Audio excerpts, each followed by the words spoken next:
Hi guys, तर आपण जात आहोत आज लवासा सिटी. खूप दिवस झालं आपलं स्वप्न होतं की एक दिवस लवासा सिटी बघून यावं. तर आम्ही जात आहोत आणि एकदम मस्त असे रस्ते आहेत. तर घाटाघाटाचे रस्ते आहेत. आपण कोणत्याही बाईकने येऊ शकता. ॲडव्हेंचर पण थोडंफार आहे आणि नजारे असे एकदम भारी आहेत ना. एकदम असे एकदम मन भरून जाईल. खरंच तुम्ही एक दिवस येऊन जा. तर आम्ही असे नजारे बघून अजून डबल निघलो आहात. तरी मस्त असं वाटतंय.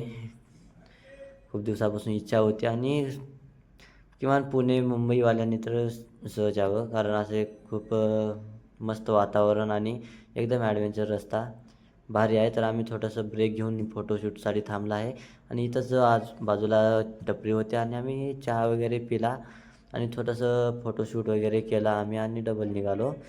तर असंच पुढं जाता जाता आम्हाला जो मेन गेट असतो लवासा सिटीचा, तिथे आम्हाला 200 रुपयाची पावती फाडावी लागली आणि ते 200 रुपयाची पावती टू व्हीलरसाठी आणि फोर व्हीलरसाठी 300 ते 400 रुपये असतील. आणि अजून थोडंसं पुढे गेल्यानंतर एवढे मस्त रस्ते होते ना आणि नजारे होते ना आणि घाटाचा रस्ता एकदम उतरता आणि नंतर मग तिथं थांबल्यानंतर पूर्ण आपल्याला एवढा लवासा सिटी दिसते समोर. आणि समोर गेल्यानंतर एवढं भारी नदी आहे आणि लवासा सिटी दिसते ना. तर आम्ही तसंच खाली उतरलो आणि एवढे मस्त घर आहेत. एकदम भारी लंडनमध्ये आल्यासारखं वाटतं मित्रांनो. आपला देश वाटतच नाही. जरी सक्सेस झाला असता ना, तर पूर्ण एकदम म्हणजे खूपच भारी झालं असं. महाबळेश्वर, लोणावळा वगैरे कोणीच गेलं नसतं. सर्वजण इकडं आले असते. तर आम्ही इथं थोडंसं फोटोशूट वगैरे करून घेतलं अजून. पण फोटोशूट वगैरे करायला पण मजा आली तिथे. पाहण्यासारखं आहे खरंच. एकदम मस्त वाटतं. तरी मॉल वगैरे होता वाटतं बहुतेक. तो आहे सर्वमध्ये चांगला, पण आतमध्ये काही नाही आहे. तर मी ते सर्व करून आता निघालेलो आहे. ते मला रीलमध्ये वगैरे मी पाहिलं होतं एक ठिकाण, तिथे मी फोटोशूट काढण्यासाठी हे ठिकाण आहे. तिथे मी फोटोशूट वगैरे काढलं. ते खूप मस्त ठिकाण आहे. आणि त्यानंतर नदीवरती फोटो वगैरे काढले मी. आणि नंतर मग गेलं एक खंडरमध्ये आणि तिथे एकदम भारी गाडी होती.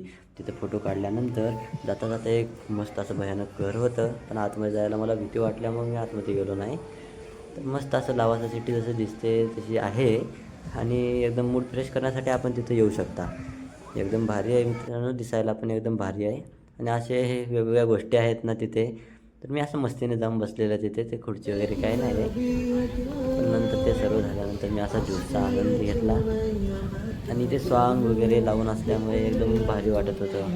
गाणं इथं मस्त कॉफी वगैरे पिली आणि वातावरण पण मस्त होतं. तसंच तिथे ॲक्टिव्हिटीज वगैरे होत्या भरपूर, पण ते सर्व म्हणजे एकदम कुजलेले आहेत. खूप दिवस झालेले आहे, त्यामुळे कोण त्याच्यावर चढू नये. मी चढलो आहे, पण दुसरं कोण चढू नये.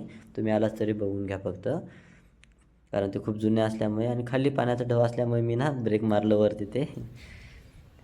आणि हे पण साखळदंडासारखं काहीतरी होतं, मला पण माहीत नाही आहे. तरी पण मी असंच लटकत होतो माकडासारखं.